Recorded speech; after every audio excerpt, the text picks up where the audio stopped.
Hi, ನಾನು Sandeep from tech in Kannada. ನಾನು stock ಮಾರ್ಕೆಟ್ನಲ್ಲಿ ಎಕ್ಸ್ಪರ್ಟ್ ಏನೂ ಅಲ್ಲ, ಆದರೆ ಸ್ಟಾಕ್ ಮಾರ್ಕೆಟಿಗೆ ಇನ್ವೆಸ್ಟ್ ಮಾಡ್ತೀನಿ. ನಾನು ಈ ಸ್ಟಾಕ್ಸ್ಗಳನ್ನು ಸ್ಟಡಿ ಮಾಡೋದಕ್ಕೆ ಹೋಗಲ್ಲ, ನನಗೆ ಅಷ್ಟೊಂದು ಟೈಮ್ ಕೂಡ ಇಲ್ಲ. ನಾನು ಅಡ್ವೈಸರ್ಗಳ ಹೆಲ್ಪ್ ತೊಗೊಂಡು ಈ ಸ್ಟಾಕ್ ಮಾರ್ಕೆಟಿಗೆ ಇನ್ವೆಸ್ಟ್ ಮಾಡೋದು. ನಾನು ಈ ವಿಡಿಯೋದಲ್ಲಿ ಈ ಸ್ಟಾಕ್ ಮಾರ್ಕೆಟ್ಗೆ ಎಷ್ಟು ಇನ್ವೆಸ್ಟ್ ಮಾಡಿದ್ದೀನಿ, ಎಷ್ಟು ಪ್ರಾಫಿಟ್ ಮಾಡ್ತಾ ಇದ್ದೀನಿ, ಕಳೆದ ವರ್ಷ ಎಷ್ಟು ಪ್ರಾಫಿಟ್ ಮಾಡಿದ್ದೆ, ಈ ವರ್ಷ ಇಲ್ಲಿಯವರೆಗೆ ಎಷ್ಟು ಪ್ರಾಫಿಟನ್ನು ಮಾಡಿದ್ದೀನಿ, ಯಾವ ಸ್ಟಾಕ್ಸ್ ನನಗೆ ಹೈಯೆಸ್ಟ್ ರಿಟರ್ನ್ ಸಿಕ್ಕಿದೆ, ಸೊ ಎಲ್ಲದನ್ನು ಕೂಡ ಟ್ರಾನ್ಸ್ಪರೆಂಟಾಗಿ ಶೇರ್ ಮಾಡ್ತೀನಿ. ಈ ವಿಡಿಯೋದ ಪರ್ಪಸ್ ಬಂದ್ಬಿಟ್ಟು ನಿಮ್ಮಲ್ಲಿ ಕೆಲವು ಜನಕ್ಕೆ ಮೋಟಿವೇಶನ್ ಸಿಗಲಿ ಅಂತ. ಹಂಗಂತ ಗೊತ್ತಿಲ್ಲದೆ ಇದಕ್ಕೆ ಇನ್ವೆಸ್ಟ್ ಮಾಡುವಂಥದ್ದು ಸರಿಯಲ್ಲ, ಆಯಿತಾ. ಸ್ಟಾಕ್ ಮಾರ್ಕೆಟ್ನಲ್ಲಿ 90% ಜನ ದುಡ್ಡನ್ನು ಕಳ್ಕೊಳ್ಳೋರೇ ಇದ್ದಾರೆ, ಆಯಿತಾ. ಉಳಿದ 10% ಜನ ಪ್ರಾಫಿಟ್ ಮಾಡ್ತಾರೆ. ನಾನು ಅದ್ರ ಬಗ್ಗೆ ನಾಲೆಡ್ಜ್ ಇಲ್ಲ ಅಂದರೂ ಕೂಡ ಪ್ರಾಫಿಟನ್ನು ಮಾಡ್ತಾರೆ. ಏನಕ್ಕೆ ಅಂದರೆ ನನಗೆ ತುಂಬ ಜಾಸ್ತಿ ರಿಟರ್ನ್ನ ಅವಶ್ಯಕತೆ ಇಲ್ಲ, ಆಯಿತಾ. ನನಗೆ ಎಕ್ಸ್ಪೆಕ್ಟೇಷನ್ ಕಡಿಮೆ ಇದೆ, ಆಯಿತಾ. ನನಗೆ ಇವತ್ತು ದುಡ್ಡು ಹಾಕ್ಬಿಟ್ಟು ನಾಳೆ ಡಬ್ಬಲ್ ಆಗಬೇಕು ಅನ್ನುವಂಥ ಅತ್ಯಾಸ ಇಲ್ಲ ನನಗೆ. 10-15% ರಿಟರ್ನ್ ಸಿಕ್ಕರೆ ಬೇಜಾನ್ ಅನ್ನೋ ಒಂದು ಮೈಂಡ್ಸೆಟ್ಟಲ್ಲಿದ್ದೀನಿ. ಅದರಿಂದ ನಂಗೆ ರಿಟರ್ನ್ ಜಾಸ್ತಿ ಬೇಡ, ಅದರಿಂದ ಎಕ್ಸ್ಪೆಕ್ಟೇಷನ್ ಕಡಿಮೆ ಇರೋದ್ರಿಂದ ನಾನು ರಿಸ್ಕನ್ನು ಕಡಿಮೆ ತೊಗೊಂಡು ಪ್ರಾಫಿಟನ್ನು ಮಾಡ್ಬೋದು. ಮೆಜಾರಿಟಿ ಜನ ಇವತ್ತು ದುಡ್ಡು ಹಾಕ್ಬಿಟ್ಟು ನಾಳೆ ಡಬ್ಬಲ್ ಆಗಬೇಕು ಅಂತಾರೆ. ಈ ಕಾರಣದಿಂದ ತುಂಬ ಜನ ಲಾಸ್ ಮಾಡ್ಕೋತಾರೆ. ನಾನು ನಿಮಗೆ ಹೇಳೋದಾದರೆ, ನಿಮಗೆ ಸ್ಟಾಕ್ ಮಾರ್ಕೆಟ್ನಲ್ಲಿ ಐಡಿಯಾ ಇಲ್ಲ ಅಂತಂದರೆ ಮ್ಯೂಚುವಲ್ ಫಂಡಿಂದ ಶುರು ಮಾಡಿ. ಸ್ಟಾಕ್ ಮಾರ್ಕೆಟಿಗೆ ನೀವು ಆಮೇಲೆ ಬರ್ಬೋದು, ಅದು ಕೂಡ ಅಡ್ವೈಸರ್ಗಳ ಹೆಲ್ಪ್ ತೊಗೊಂಡು. ನಿಮಗೆ ಅಷ್ಟೊಂದು ಗೊತ್ತಿಲ್ಲ ಅಂದರೆ ಅಡ್ವೈಸರ್ಗಳ ಹೆಲ್ಪ್ ತೊಗೊಂಡು ನೀವು ಇನ್ವೆಸ್ಟ್ ಮಾಡೋದಾದರೆ ಮಾಡ್ಬೋದು. ಜಸ್ಟ್ ಮೋಟಿವೇಶನ್ ಸಿಗಲಿ ಅನ್ನೋದಕ್ಕೆ. ಹೆಂಗಂತ ಸುಮ್ಮನೆ ರ್ಯಾಂಡಮಾಗಿ ದುಡ್ಡು ಹಾಕ್ಬಿಟ್ಟು ದಯವಿಟ್ಟು ದುಡ್ಡನ್ನು ಕಳ್ಕೊಳ್ಳೋದಕ್ಕೆ ಹೋಗಬೇಡಿ. ನಿಮ್ಮ ಹತ್ರ ಡಿಮ್ಯಾಟ್ ಅಕೌಂಟ್ ಇಲ್ಲ ಅಂದರೆ ಡಿಸ್ಕ್ರಿಪ್ಷನ್ ಲಿಂಕ್ ಕೊಡ್ತೀನಿ, ಝೆರೋದು. ಒಂದ್ಸಲ ಹೋಗ್ಬಿಟ್ಟು ಚೆಕ್ ಮಾಡಿ. ಅಕೌಂಟನ್ನು ಕ್ರಿಯೇಟ್ ಮಾಡ್ಬೋದು, ಡಿಮ್ಯಾಟ್ ಅಕೌಂಟು. ಮೋಸ್ಟ್ಲಿ ಅದಕ್ಕೆ ಒಂದು 200 ರೂಪಾಯಿನ ತೊಗೋತಾರೆ ಅಂತ ಕಾಣುತ್ತೆ. ನೀವು ಸ್ಟಾಕ್ ಮಾರ್ಕೆಟಲ್ಲಿ ಟ್ರೇಡ್ ಮಾಡಬೇಕು, ಇನ್ವೆಸ್ಟ್ ಮಾಡಬೇಕು ಅಂದರೆ ಈ ಡಿಮ್ಯಾಟ್ ಅಕೌಂಟ್ ಇರಬೇಕಾಗತ್ತೆ. ನಾನು ನಿಮಗೆ ತೋರಿಸ್ತಾ ಇದ್ದೀನಿ. ಇಲ್ಲಿವರೆಗೆ ನಾನು ಇನ್ವೆಸ್ಟ್ ಮಾಡಿರುವಂಥ ದುಡ್ಡು 70,80,000. ಕರೆಂಟ್ ವ್ಯಾಲ್ಯೂ ಬಂದ್ಬಿಟ್ಟು 83,93,000 ಚಿಲ್ಲರೆ ಇದೆ. ಇದೇನಿದೆ, ಟೋಟಲ್ 50 ಸ್ಟಾಕ್ಸಿಗೆ ನಾನು ಇನ್ವೆಸ್ಟ್ ಮಾಡಿದ್ದೀನಿ. 50 ಸ್ಟಾಕ್ಸ್ ಅಂದರೆ ತುಂಬ ಜನ ನಗಾಡ್ತಾರೆ, ಆಯಿತು. 50 ಸ್ಟಾಕ್ಸಿಗೆ ಯಾವನ್ ಗುರು ಇನ್ವೆಸ್ಟ್ ಮಾಡ್ತಾನೆ? ಎಲ್ಲರೂ ಒಂದು 5-10 ಸ್ಟಾಕ್ ಇನ್ವೆಸ್ಟ್ ಮಾಡ್ತಾರೆ. ಬಟ್ 50 ಸ್ಟಾಕು ನನ್ನ ಡಿಸಿಷನ್ ಅಲ್ಲ ಇದು, ಆಯಿತಾ. ನಮ್ಮ ಅಡ್ವೈಸರ್ಗಳು ಏನು ಹೇಳ್ತಾರೆ ಅಷ್ಟನ್ನು ಹಾಕಿ. ನನಗೆ ಸೇಫ್ ಇರಬೇಕು ಗುರು, ಅದಕ್ಕೆ 50. ಓವರ್ ಡೈವರ್ಸಿಫೈ ಇದು ಅಂದರೆ ಡೈವರ್ಸಿಫಿಕೇಷನ್ ಮಾಡಬೇಕು, ಓವರ್ ಡೈವರ್ಸಿಫಿಕೇಷನ್ ಮಾಡಬಾರ್ದು ಅಂತ ಅಂತಾರೆ. ಬಟ್ ನಾನು ಓವರ್ ಡೈವರ್ಸಿಫಿಕೇಷನ್ ಮಾಡಿದೆ. ನನಗೆ ಪ್ರಾಬ್ಲಮ್ ಇದೆ, ನನಗೆ ರಿಟರ್ನ್ ಕಡಿಮೆ ಬಂದರೂ ನಂಗೆ ಬೇಜಾರಿಲ್ಲ. ಅದರಿಂದ ಓವರ್ ಡೈವರ್ಸಿಫೈ ಆಗಿರುವಂಥ ಪೋರ್ಟ್ಫೋಲಿಯೋ ಇದು. ಇವತ್ತು ನೋಡ್ತಾ ಇದ್ದರೆ ಈ ಕರೆಂಟ್ಲಿ 31,000, ಇವತ್ತು ಒಂದಿನಕ್ಕೆ 31,000 ಪ್ರಾಫಿಟ್ ಇದೆ. ಇದು ಸಣ್ಣ ಅಮೌಂಟ್ ಅಲ್ಲ, ಆಯಿತಾ. ತುಂಬ ದೊಡ್ಡ ಅಮೌಂಟ್ ಆಗಿರೋದ್ರಿಂದ ಒಂದೇ ದಿನಕ್ಕೆ ಹೆವಿ ಫ್ಲಕ್ಚುಯೇಷನ್ ಆಗುತ್ತೆ. ಎಷ್ಟೋ ಸಲ ಮಾರ್ಕೆಟ್ ಕಿತ್ಕೊಂಡು ಡೌನ್ ಆದಾಗ ನಾನು 2 ಲಕ್ಷ, 3 ಲಕ್ಷ, 4 ಲಕ್ಷ ಒಂದೇ ದಿನ ಡೌನ್ ಆಗೋದನ್ನು ಕೂಡ ನೋಡಿದ್ದೀನಿ. ನಾನು ಒಂದೇ ದಿನ ಕಳ್ಕೊಂಡಿರೋದು ನೋಡಿದ್ದೀನಿ, ಆಯಿತಾ. ಒಂದೇ ದಿನ ಅದೇ ರೀತಿ 2 ಲಕ್ಷ, 3 ಲಕ್ಷ ಮೇಲಕ್ಕೆ ಹೋಗೋದನ್ನು ಕೂಡ ನೋಡಿದ್ದೀನಿ ನಾನು. ಬಟ್ ಅದೆಲ್ಲ ಶಾರ್ಟ್ ಟರ್ಮಲ್ಲಿ, ಆಯಿತಾ. ನಾನು ಲಾಂಗ್ ಟರ್ಮಲ್ಲಿ ಯೋಚನೆ ಮಾಡಬೇಕು. ನಾನು ಶಾರ್ಟ್ ಟರ್ಮಲ್ಲಿ ಯೋಚನೆ ಮಾಡಲ್ಲ. ನಂಗೆ ಲಾಂಗ್ ಟರ್ಮಲ್ಲಿ ಇಷ್ಟು ಒಂದು 15% ಆವ್ರೇಜ್ ರಿಟರ್ನ್ ಸಿಕ್ಕರೆ ನಂಗೆ ಬೇಜಾನ್ ಅಂತ ನಾನು ಯೋಚನೆ ಮಾಡ್ತೀನಿ, ಆಯಿತಾ. ಆ ರೀತಿ. ನಂದು ಹೈಯೆಸ್ಟ್ ರಿಟರ್ನ್ ಕೊಟ್ಟಿರುವಂಥ ಸ್ಟಾಕ್ಸ್ಗಳನ್ನ ನಿಮಗೆ ತೋರಿಸೋದ್ರೆ P&L ಪರ್ಸೆಂಟೇಜಲ್ಲಿ ತೋರಿಸ್ತೀನಿ ನೋಡಿ. ಇಲ್ಲಿ APAR ಇಂಡಿಯಾ INDIS ಅಂತ, ಇದು ಯಾವ ಸ್ಟಾಕ್ ಅಂತ ದೇವರ ನನಗೆ ಗೊತ್ತಿಲ್ಲ. 225% ರಿಟರ್ನ್ ಕೊಟ್ಟಿದೆ. ಇರೋದೇ 4 ಕ್ವಾಂಟಿಟಿ. 4 ಸ್ಟಾಕ್ ಇರೋದೇ ನಂತರ ಒಂದೊಂದು ನನ್ನ ಆ್ಯಾವ್ರೇಜ್ ಪರ್ಚೇಸ್ ಮಾಡಿದ್ದು 2,500 ರೂಪಾಯಿಗೆ. ಒಂದೊಂದು ಸ್ಟಾಕೇ 9,555 ರೂಪಾಯಿ ಇದೆ ಒಂದು ಸ್ಟಾಕಿಗೆ, ಆಯಿತಾ. ಆ ರೀತಿ ಹೈಯೆಸ್ಟ್ ರಿಟರ್ನ್ ಕೊಟ್ಟಿರೋದು. M&M ಅಂತ ಯಾವುದೋ ಇದೆ 147%. ಆಮೇಲೆ ಪರ್ಸಿಸ್ಟೆಂಟ್ ಅಂತ ಯಾವುದೋ ಇದೆ, ಅದು 144%. ಈ ರೀತಿ, ಆಯಿತಾ. ಅವ್ರು ಹೇಳ್ತಿರ್ತಾರೆ, ಒಂದೊಂದು ಸಲ ಸೇಲ್ ಮಾಡೋಕ್ಕೆ ಹೇಳ್ತಾರೆ ಪ್ರಾಫಿಟ್ ಆದಾಗ. ಇನ್ನೊಂದು ಸಲ ನೋಡಿ ನೆಗೆಟಿವ್ ಇದೆ, ನೆಗೆಟಿವ್ ಆಗಿರುವಂಥದ್ದು ಕೂಡ ಇದೆ 19. ಲೋಯೆಸ್ಟ್ ಅಂತ ಅಂದರೆ ನಾನು ನೆಗೆಟಿವ್ ಆಗಿ 19%. ಯೂನಿಯನ್ ಬ್ಯಾಂಕು, ACE ಅಂತ ಒಂದು 16%, KEI ಅಂತ ಯಾವುದೋ ಇದೆ. ಈ ರೀತಿ ಕೆಲವೊಂದು ಸ್ಟಾಕ್ಗಳು ನೆಗೆಟಿವ್ ಆಗಿರುತ್ತೆ. But majority of the stock ನಂದು ಪಾಸಿಟಿವಲ್ಲೇ ಇದೆ, ಆಯಿತಾ. ನಾನು ಇಲ್ಲಿಯವರೆಗೆ ಎಷ್ಟು ಪ್ರಾಫಿಟ್ ಮಾಡಿದ್ದೀನಿ ಅನ್ನೋದು ತೋರಿಸ್ತೀನಿ. ಫಸ್ಟು ಕಳೆದ ವರ್ಷದ್ದು ನಾವು ರಿಪೋರ್ಟನ್ನು ನೋಡೋಣ. ಕಳೆದ ವರ್ಷ ಪ್ರೀವಿಯಸ್ ಫೈನಾನ್ಷಿಯಲ್ ಇಯರು. ಇದನ್ನು ನಾನು ಒಂದು ವೀಡಿಯೋದಲ್ಲಿ ತೋರಿಸಿದ್ದೆ ನಿಮಗೆ. 9,13,000 ನಾನು ಲಾಸ್ಟ್ ಇಯರು ಪ್ರಾಫಿಟ್ ಮಾಡಿದ್ದು. ಅದಕ್ಕೆ ನಾನು ಟ್ಯಾಕ್ಸನ್ನು ಕೂಡ ಪೇ ಮಾಡಿದ್ದೀನಿ. ನೋಡಿ, ಟ್ಯಾಕ್ಸ್ P&Lಗೆ ಹೋದರೆ ನಿಮಗೆ ಕಳೆದ ವರ್ಷದ್ದು ಇಲ್ಲಿಗೆ ಹಾಕ್ಬಿಟ್ಟು ಕೊಟ್ಟರೆ ತೋರಿಸುತ್ತೆ ನಿಮಗೆ. ನೋಡಿ, ಶಾರ್ಟ್ ಟರ್ಮ್ ಕ್ಯಾಪಿಟಲ್ ಗೇನು 6,25,000 ಇದೆ. ಲಾಂಗ್ ಟರ್ಮ್ ಕ್ಯಾಪಿಟಲ್ ಗೇನು 2,88,000 ಇದೆ. ನಾನು ನಿಮಗೆ ನಂದು ಟ್ಯಾಕ್ಸ್ ಫಾರಮ್ಮು ನಾನು ಏನು ಫಿಲ್ ಮಾಡಿ ಟ್ಯಾಕ್ಸ್ ಏನು ಪೇ ಮಾಡಿದ್ದೀನಿ ಹೋದ ವರ್ಷದ್ದು ತೋರಿಸ್ತಾ ಇದ್ದೀನಿ ಸ್ಕ್ರೀನ್ಶಾಟನ್ನು. ಅದರಲ್ಲಿ ನಾವು ಹಾಕಬೇಕು, ಆಯಿತಾ. ಎಷ್ಟು ಶಾರ್ಟ್ ಟರ್ಮಲ್ಲಿ ಗೇನ್ ಮಾಡಿದ್ದೀರಾ, ಲಾಂಗ್ ಟರ್ಮ್ ಎಷ್ಟು ಗೇನ್ ಮಾಡಿದ್ದೀರಾ ಅಂತ. ಸೊ ಕಳೆದ ವರ್ಷ ಶಾರ್ಟ್ ಟರ್ಮ್ ಕ್ಯಾಪಿಟಲ್ ಗೇನಿಗೆ 15% ಇತ್ತು ಫ್ಲ್ಯಾಟು, ಲಾಂಗ್ ಟರ್ಮ್ ಕ್ಯಾಪಿಟಲ್ ಗೇನ್ಗೆ 10% ಇತ್ತು. ಸೊ ನಾನು ಅಷ್ಟು ಟ್ಯಾಕ್ಸ್ ಕಟ್ಟಬೇಕು. ಸೊ 6,25,000ಕ್ಕೆ 15% ಅಂತಂದರೆ flat, irrespective of your tax lab. ನಿಮ್ಮ ಟ್ಯಾಕ್ಸ್ ಲ್ಯಾಬನ್ನು ಬಿಟ್ಟು ಫ್ಲ್ಯಾಟು ಆಯಿತಾ, 6,25,000 ಅಂದರೆ ಅಪ್ರಾಕ್ಸಿಮೇಟ್ಲಿ ಒಂದು 60,000-70,000 ಬರ್ಬೋದು ನಂಗೆ ಅನ್ನಿಸ್ದಂಗೆ. ಲಾಂಗ್ ಟರ್ಮ್ ಕ್ಯಾಪಿಟಲ್ಗೇನು 2,88,000, ಫ್ಲ್ಯಾಟ್ 10% ಅಂತ ಅಂದರೆ 28,000 ರೂಪಾಯಿ ನೀವು ಲಾಂಗ್ ಟರ್ಮ್ ಕ್ಯಾಪಿಟಲ್ಗೆ ಕಟ್ಟಬೇಕು. ಟೋಟಲ್ ಹತ್ತತ್ರ ನಾನು 1,11,000 ನಾನು ಎಷ್ಟೋ ಕಟ್ಟಿದ್ದೀನಿ ನಾನು ಆಯಿತಾ. ಈ ಕ್ಯಾಪಿಟಲ್ ಗೇನ್ ಟ್ಯಾಕ್ಸನ್ನು 1,11,000 ಕಟ್ಟಿರೋದು. ಏನಕ್ಕೆ ಅಂದರೆ 1,00,000ಕ್ಕೆ ಎಕ್ಸಂಪ್ಷನ್ ಏನೋ ಇದೆ ಆಯಿತಾ. ಈ ಕ್ಯಾಪಿಟಲ್ ಗೇನಿಗೆ 1,00,000ಕ್ಕೆ ನೀವು ಟ್ಯಾಕ್ಸ್ ಕಟ್ಟಂಗಿಲ್ಲ, ಆದಮೇಲೆ ಏನು ಬರುತ್ತೆ ಅದಕ್ಕೆ ನೀವು ಟ್ಯಾಕ್ಸ್ ಕಟ್ಟಬೇಕು. ಸೊ ಹತ್ತತ್ರ 1,11,000 ಏನೋ ಟ್ಯಾಕ್ಸ್ ಕಟ್ಟಿದ್ದೀನಿ ನಾನು ಆಯಿತಾ. ಸೊ ಅದರಿಂದ ನಾನು ಈ ಥರ ಟ್ರಾನ್ಸ್ಪರೆಂಟಾಗಿ ತೋರಿಸ್ಬೋದು, ಮುಚ್ಚುಮರೆ ಏನೂ ಇಲ್ಲ. ಈ ವರ್ಷದ್ದು ನಾನು ನೋಡೋದಕ್ಕೆ ಹೋದರೆ ಇಲ್ಲಿಯವರೆಗೆ ಗೊತ್ತಿಲ್ಲ ಆಯಿತಾ. ಇನ್ನೂ ಈ ಫೈನಾನ್ಷಿಯಲ್ ಇಯರಲ್ಲಿ ಇನ್ನೂ 6 ತಿಂಗಳು ಬಾಕಿ ಇದೆ. ಸೊ 6 ತಿಂಗಳು ಬಾಕಿ ಇರೋದ್ರಿಂದ ಏನಾದರೂ ಆಗ್ಬೋದು. ಈಗ ಪ್ರಾಫಿಟ್ ಇದೆ ಹೌದಾ, ನಾನು ತೋರಿಸ್ತಾ ಇದ್ದೀನಿ ನೋಡಿ ನಿಮಗೆ. ಶಾರ್ಟ್ ಟರ್ಮ್ ಕ್ಯಾಪಿಟಲ್ಗೇನು 7,04,000 ಇದೆ, ಲಾಂಗ್ ಟರ್ಮ್ ಕ್ಯಾಪಿಟಲ್ಗೇನು 3,71,000 ಇದೆ. ಹತ್ರ 11 ಲಕ್ಷ ಇಲ್ಲಿ ತನಕ ಪ್ರಾಫಿಟ್ ಆಗಿದೆ. ಬಟ್ ಹೇಳೋಕ್ಕಾಗಲ್ಲ, ಇನ್ನೂ 6 ತಿಂಗಳಿರೋದ್ರಿಂದ ಮಾರ್ಕೆಟ್ ಡೌನ್ ಆಯಿತು ಅಂದರೆ ಇದು ಕಡಿಮೆ ಆಗ್ಬೋದು, ಗೊತ್ತಿಲ್ಲ ಏನಾಗುತ್ತೆ ಅಂತ. ಒಟ್ಟಿಗೆ ಸದ್ಯಕ್ಕೆ ಹತ್ತತ್ರ 11 ಲಕ್ಷ ನಾನು ಇದರಲ್ಲಿ ತೋರಿಸ್ಬಿಡ್ತೀನಿ ಪಿ ಆ್ಯಂಡ್ ಎಲ್ನ. So current financial year.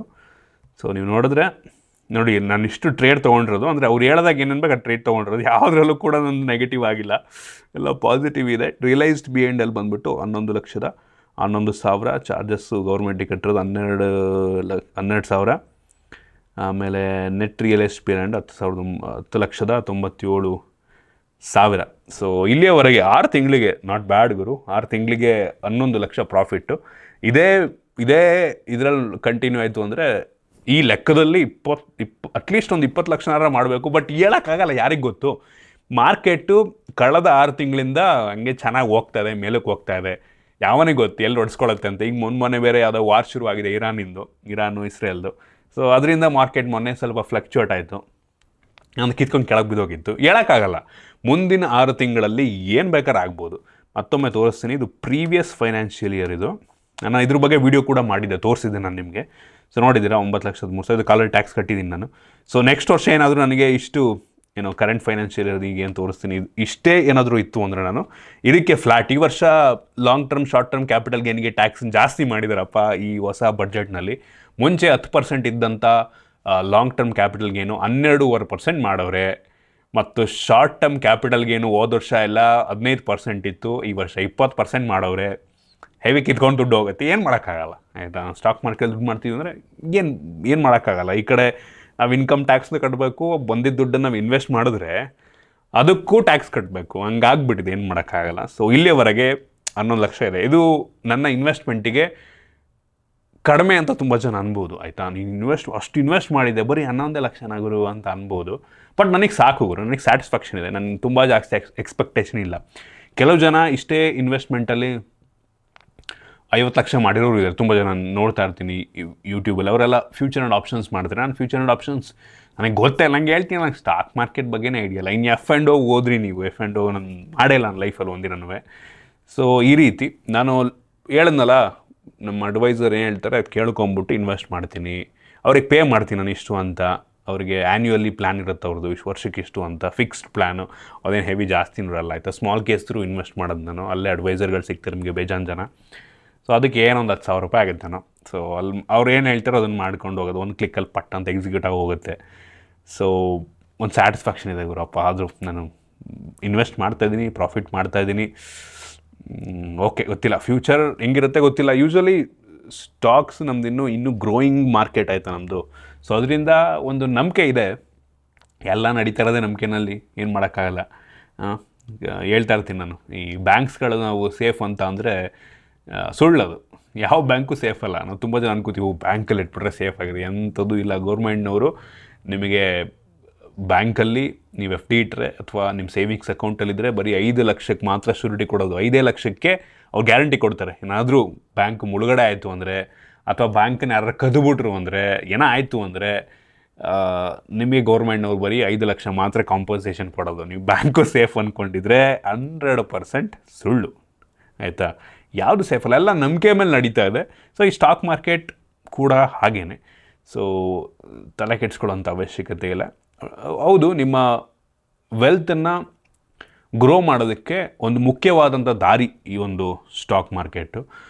ತುಂಬ ಜನ ನಾನು ಸ್ಟಾಕ್ ಮಾರ್ಕೆಟಿಗೆ ಇನ್ವೆಸ್ಟ್ ಮಾಡಿ, ಮ್ಯೂಚುವಲ್ ಫಂಡಿಗೆ ಇನ್ವೆಸ್ಟ್ ಮಾಡಿ ಅಂದರೆ ಅದರಿಂದ ನನಗೇನೋ ಲಾಭ ಇದೆಯೋ ಅನ್ನೋ ಥರ ತುಂಬ ಜನ ಅನ್ಕೋತಾರೆ. ಏನಿಲ್ಲ, ಏನಂದರೆ ಆದಷ್ಟು ಬೇಗ ನೀವು ಇದಕ್ಕೆ ಇನ್ವೆಸ್ಟ್ ಮಾಡೋಕ್ಕೆ ಶುರು ಮಾಡಿದ್ರೆ ನಿಮಗೆ ಫ್ಯೂಚರ್ನಲ್ಲಿ ಈ ಕಾಂಪೌಂಡಿಂಗ್ ಎಫೆಕ್ಟ್ ತುಂಬ ಬೇಗ ಸಿಗುತ್ತೆ, ಆಯಿತಾ. ಎಷ್ಟು ಬೇಗ ಇನ್ವೆಸ್ಟ್ ಮಾಡ್ತೀರೋ ಅಷ್ಟು ಬೇಗ ಒಳ್ಳೆಯದು. ನೀವು ಸ್ಟಾಕ್ ಮಾರ್ಕೆಟ್ನಲ್ಲಿ ಅಥವಾ ಮ್ಯೂಚುವಲ್ ಫಂಡಲ್ಲಿ ಮೊದಲನೇ 2 ವರ್ಷ ನೀವು ಪ್ರಾಫಿಟ್ ಬಗ್ಗೆ ಯೋಚನೆ ಮಾಡೋಕ್ಕೆ ಹೋಗ್ಬಾರ್ದು, ಆಯಿತಾ. ಮ್ಯೂಚುವಲ್ ಫಂಡಲ್ಲಂತೂ ನೀವು ಯೋಚನೆ ಮಾಡಬೇಡಿ. ಮೊದಲನೇ 2 ವರ್ಷ ನೀವು ಅದನ್ನು ನೋಡೋಕ್ಕೆ ಹೋಗ್ಬೇಡಿ. ಜಸ್ಟ್ SIP ಮುಖಾಂತರನೋ ಅಥವಾ ನಿಮ್ಗೆ ಯಾವಾಗ ದುಡ್ಡು ಸಿಗುತ್ತೋ ಆವಾಗ ಇನ್ವೆಸ್ಟ್ ಮಾಡ್ಕೊಂಡು ಹೋಗ್ತಾ ಇರಿ. ಒಂದು 2 ವರ್ಷ ನಿಮಗೇನು ಪ್ರಾಫಿಟ್ ಇರೋಲ್ಲ. ಆಮೇಲೆ ಸ್ಲೋ ಆಗಿ ಆ ಕಾಂಪೌಂಡಿಂಗ್ ನಿಮಗೆ ಗೊತ್ತಾಗ್ತಾ ಹೋಗುತ್ತೆ, ಕಾಂಪೌಂಡಿಂಗ್ ಆಗ್ತಾ ಹೋಗುತ್ತೆ ನಿಧಾನಕ್ಕೆ, ಆಯಿತಾ. ಸೊ ಆ ರೀತಿ ಯಾರಿಗೂ ಆ ಪೇಷನ್ಸ್ ಇಲ್ಲ, ಯಾರಿಗೂ ಆ ಲೆವೆಲ್ ಪೇಷನ್ಸ್ ಇಲ್ಲ, ಯಾರಿಗೂ ವೆಯ್ಟ್ ಮಾಡೋಕ್ಕೆ ಇಷ್ಟ ಇಲ್ಲ. ಇವಾಗ ದುಡ್ಡು ಹಾಕಿದ್ರೆ ನಾಳೆ ಡಬಲ್ ಆಗಬೇಕು. ಸೊ ಹಂಗಿದ್ರೆ ನೀವು ದಯವಿಟ್ಟು ಸ್ಟಾಕ್ ಮಾರ್ಕೆಟಿಗೆ ಬರೋಕ್ಕೆ ಹೋಗ್ಬೇಡಿ, ಯಾವುದಕ್ಕೂ ಕೂಡ ಇನ್ವೆಸ್ಟ್ ಮಾಡೋದಕ್ಕೆ ಹೋಗ್ಬೇಡಿ. ಆದಷ್ಟು ನಾನು ಹೇಳ್ತೀನಲ್ಲ, ಪೇಷನ್ಸ್ ಇಟ್ಕೊಳ್ಳಿ.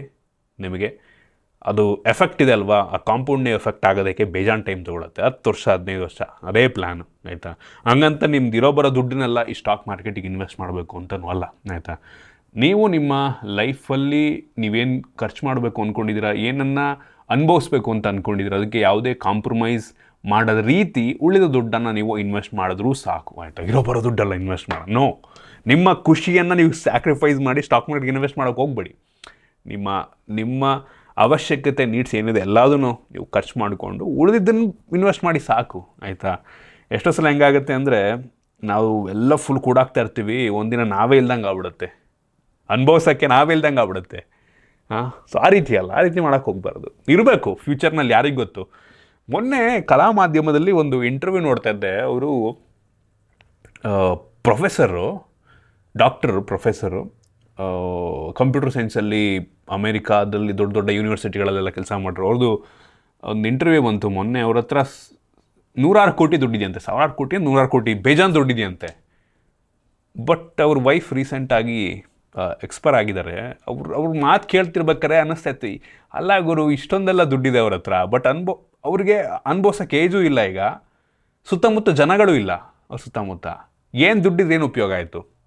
ಅವ್ರ ವೈಫ್ ಅವ್ರಿಗೆ ಏನೋ ಕಿಡ್ನಿ ಫೇಲ್ಯೂರ್ ಅನ್ಕೋತೀನಿ. ಅಷ್ಟು ದುಡ್ಡಿದ್ರೂ ಸಹ ಅವ್ರನ್ನ ಉಳಿಸ್ಕೊಳಕ್ಕಾಗಲಿಲ್ಲ. ಆ ಟೈಮಲ್ಲಿ ಹೆಂಗೆ ಅನ್ಸ್ಬಿಡುತ್ತೆ ಅಂದರೆ ಯಾರಿಗೆ ಕೂಡ ಹಾಕೋದು ಅನ್ನೋ ಒಂದು ಇದು ಇದೆ. ಬಟ್ ನಿಮ್ಗೆ ವಯಸ್ಸಾದಾಗ ಈಗ ನೋಡಿ, ಅವ್ರಿಗೆ ಮಕ್ಕಳಿದ್ದಾರೆ, 4 ಜನ ಗಂಡು ಮಕ್ಕಳು ಅವರಿಗೆ. ಬಟ್ ಯಾರೂ ಅವ್ರ ಸುತ್ತಮುತ್ತ ಇಲ್ಲ. ಅವ್ರ ಹತ್ರ ಈಗ ದುಡ್ಡಿದೆ, ಅದರಿಂದ ಈಗ ಬಂದು ನೋಡ್ಕೊಂಡು ಹೋಗ್ತಾರೆ ಮಕ್ಕಳು. ನಿಮ್ಮ ಹತ್ರ ದುಡ್ಡಿಲ್ಲ ಅಂದರೆ ಯಾಕೆ ಬರ್ತಾರೆ ಮಕ್ಕಳು? ಸೊ ಫ್ಯೂಚರ್ಲಿ ಹೆಂಗಿರುತ್ತೆ. ಅದರಿಂದ ನಮ್ಮ ಒಂದು ಕಾಲ ಮೇಲೆ ನಾವು ಏಜ್ ಆದಾಗಲೂ ಇದ್ದರೆ ತುಂಬ ಒಳ್ಳೆಯದು ಅಂತ ನನ್ನ ಅಭಿಪ್ರಾಯ, ಆಯಿತಾ. ನಾವು ಬೇರೆಯವ್ರ ಮೇಲೆ ಡಿಪೆಂಡ್ ಈವನ್ ಮಕ್ಕಳಾದರೂ ಅಷ್ಟೇ, ಯಾರಾದರೂ ಅಷ್ಟೇ, ನಾವು ಬೇರೆಯವ್ರ ಮೇಲೆ ನಾವು ವಯಸ್ಸಾಗಿರೋ ಕಾಲಕ್ಕೂ ಕೂಡ ಡಿಪೆಂಡ್ ಆಗಬಾರ್ದು ಅನ್ನೋದು ನನ್ನ ಅಭಿಪ್ರಾಯ. ನಾನು ನಿಮಗೂ ಕೂಡ ಅದನ್ನೇ ಸಜೆಸ್ಟ್ ಮಾಡ್ತೀನಿ, ಆಯಿತಾ. ಸೊ ಅದರಿಂದ ಐ ಹೋಪ್ ನಿಮಗೆ ಈ ವಿಡಿಯೋ ಯೂಸ್ಫುಲ್ ಆಗಿದೆ. ಕೆಲವೊಂದು ಹೊಸ ವಿಷಯಗಳನ್ನು ತಿಳ್ಕೊಂಡಿದ್ದೀರಾ, ಒಂದು ಸಣ್ಣ ಮೋಟಿವೇಶನ್ ಸಿಕ್ಕಿದೆ ಅಂತ ಅನ್ಕೋತೀನಿ. ದಯವಿಟ್ಟು ಈ ಸ್ಟಾಕ್ ಮಾರ್ಕೆಟಿಗೆ ಒಂದು ದುಡ್ಡು ಕಳೆದುಕೊಳ್ಳೋಕೆ ಹೋಗಬೇಡಿ, ಗೊತ್ತಿಲ್ಲ ಇನ್ವೆಸ್ಟ್ ಮಾಡೋದಕ್ಕೆ ಹೋಗಬೇಡಿ. ಸೊ ಇದಿಷ್ಟು ನನ್ನ ಒಂದು ಸಣ್ಣ ವಿಡಿಯೋ. ನಿಮಗೆ ಈ ವಿಡಿಯೋ ಇಷ್ಟ ಆಗಿದ್ರೆ ಲೈಕ್ ಮಾಡಿ, ಶೇರ್ ಮಾಡಿ. ಇದೇ ರೀತಿ ನಮ್ಮ ಬೇರೆ ಬೇರೆ ವಿಡಿಯೋಗಳಿಗೆ ನಮ್ಮ tech in Kannada YouTube channel subscribe ಮಾಡ್ಕೊಂಡಿಲ್ಲ ಈಗಲೇ ಸಬ್ಸ್ಕ್ರೈಬ್ ಮಾಡ್ಕೊಳ್ಳಿ, ಮತ್ತು ಬೆಲ್ ಐಕಾನ್ ಕೂಡ ಕ್ಲಿಕ್ ಮಾಡ್ಬೋದು. ಸಿಗೋಣ ಮುಂದಿನ ವಿಡಿಯೋದಲ್ಲಿ.